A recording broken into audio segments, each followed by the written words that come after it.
Assalamualaikum murid-murid Ustazah. Ustazah harap murid-murid pada hari ini sihat hendaknya ya. Okey, pada hari ini kita akan mempelajari bidang yang sama pada minggu lepas iaitu bidang akidah. Kita akan sambung tajuk sifat-sifat Allah bagi siri yang kedua.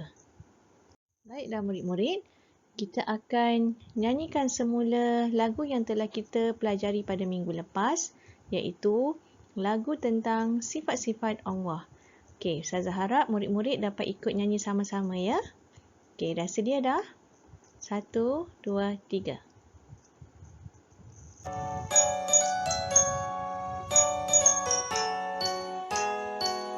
Allah wujud kidam baka muhalafatuhu lihawadisi qiyamuhu binafsihi wahdaniyah qudrah iradah ilmun hayyun sama basar kalamu qadiran muridan aliman hayyan sami'an basiran mutakalliman.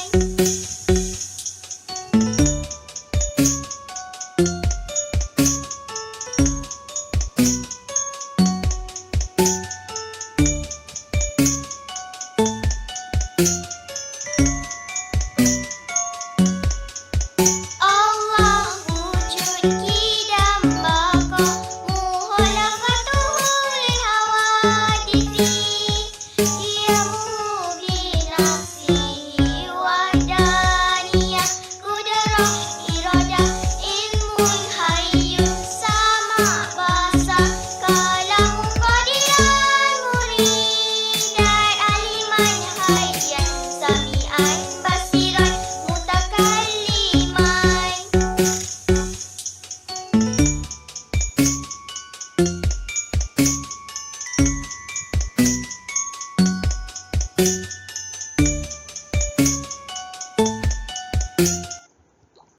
Baiklah murid-murid, pada minggu lepas kita dah nyanyi sama-sama tentang lagu sifat-sifat Allah serta maksud-maksud bagi setiap sifat-sifat Allah. Pada hari ini, kita akan lihat apakah ia bukti keimanan terhadap sifat-sifat Allah. Okey, yang pertama, tidak merosakkan harta benda awam. Okey, murid-murid tahu tak apa dia harta benda awam? Okey, mari kita lihat apakah ia contoh-contoh kerosakan pada harta benda awam. Okey. Okey, yang pertama, ini dia tandas awam. Yang kedua, kerusi yang terdapat di dalam kelas. Dan yang terakhir ialah gambar di taman permainan. Okey, ketiga-tiga gambar ini menunjukkan harta benda awam. Harta benda yang digunakan bersama-sama dengan orang lain. Okey, lihat apa yang terjadi. Sekiranya harta benda awam ini rosak, kita dah tak dapat lagi gunakan bersama-sama. Jadi, adalah menjadi tanggungjawab kita untuk sama-sama menjaga harta benda awam. Gunakan dengan sebaiknya. Okey.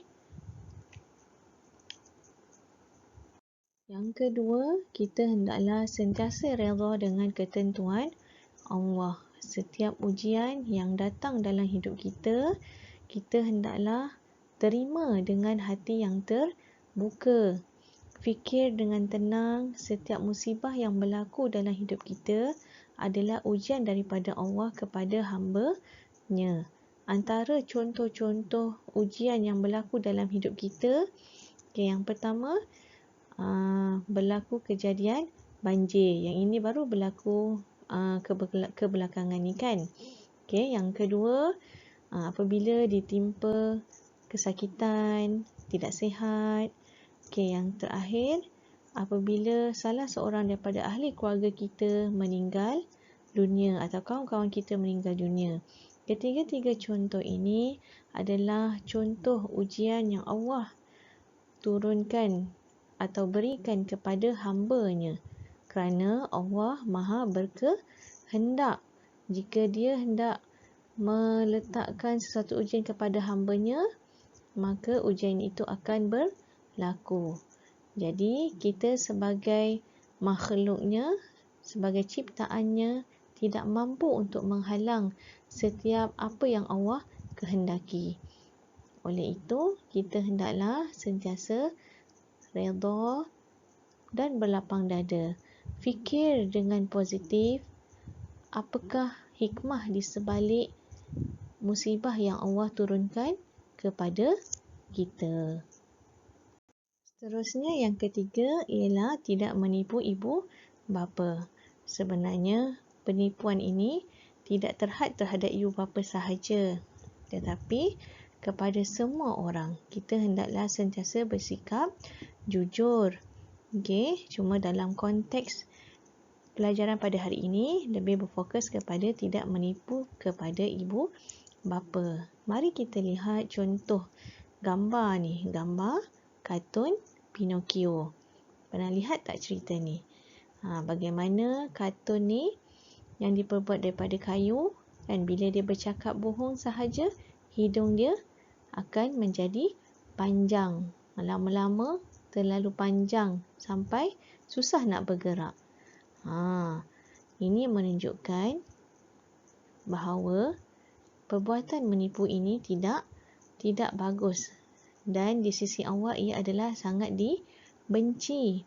Walaupun kita menipu, tetapi Allah Maha mengetahui kebenarannya. Orang lain mungkin tak tahu, tapi Allah tahu yang kita telah menipu.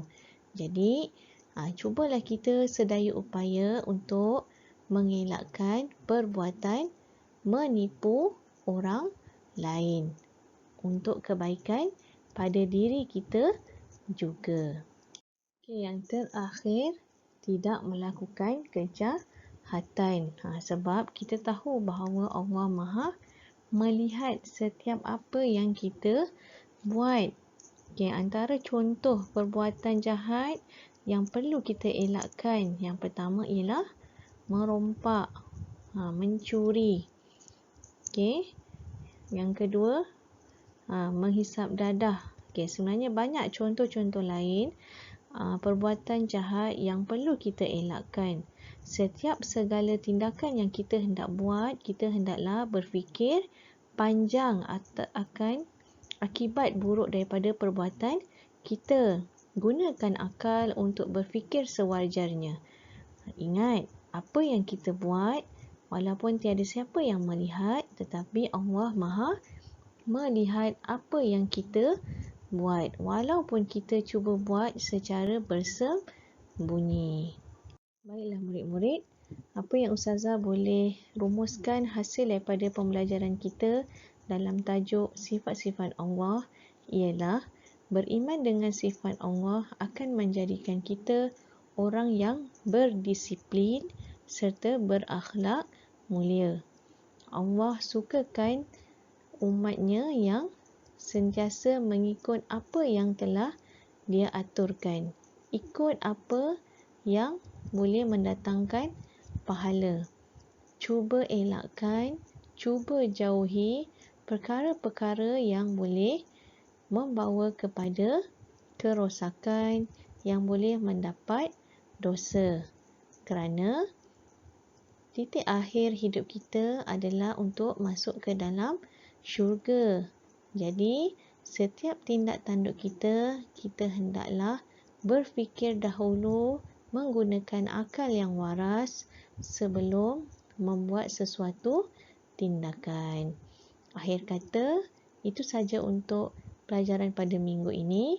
Saya harap murid-murid dapat hayati sifat-sifat Allah ini dan cuba amalkan dalam kehidupan seharian. Sekian. Assalamualaikum. Jumpa lagi.